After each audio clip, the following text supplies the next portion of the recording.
हुजूर रोजाना सुबह सुबह बकरियां लेकर जाने लगे।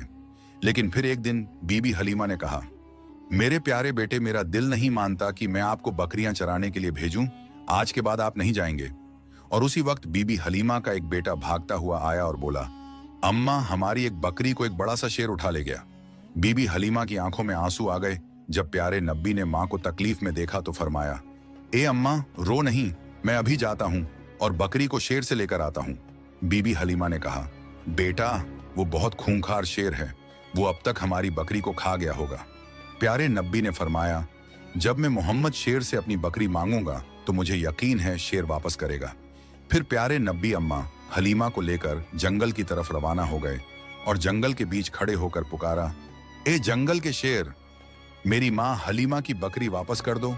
फिर जंगल से 2-3 बड़े शेर बीबी हलीमा की बकरी को साथ लिए दौड़ते हुए हुजूर पाक के करीब आए और कदमों में बैठ गए। प्यारे नब्बी ने फरमाया, ए शेरों, क्या तुम्हें पता नहीं कि ये मेरी मां हलीमा की बकरियां हैं? बताओ, तुमने मेरी मां की बकरी क्यों उठाई? शेरों ने अदब से कहा, ए अल्लाह के प्यारे महबूब, जब आप बकरियां चराने आते थे तो हम छुप छुप कर आपके चेहरा ए मुबारक का दीदार करते थे, आपके हुस्न को देखते थे।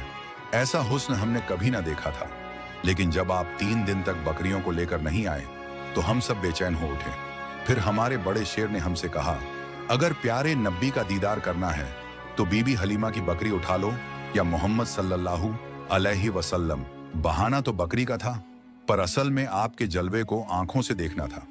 आप सल्लल्लाहु अलैहि वसल्लम ने शेरों को प्यार से देखा और बकरी लेकर वापस घर आ गए। जब इस मौजे का लोगों ने सुना तो हर तरफ शोर उठ गया कि हलीमा का 3 साल का बेटा शेर से बकरी वापस ले आया।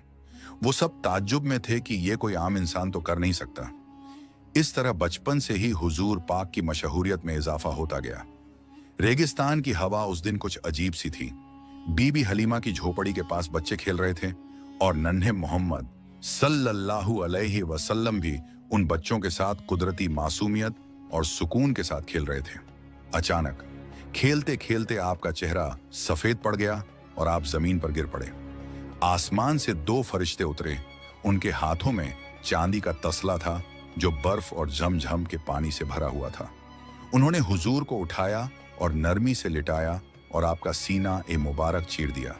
बच्चे दौड़ते हुए बीबी हलीमा के घर की तरफ भागे और चीखते हुए बोले, मोहम्मद के साथ अजीब वाकया हुआ है। बीबी हलीमा और उनके शौहर हारिस दौड़कर वहां पहुंचे। उन्होंने देखा कि नन्हे मोहम्मद जमीन पर लेटे हैं। बने रहे।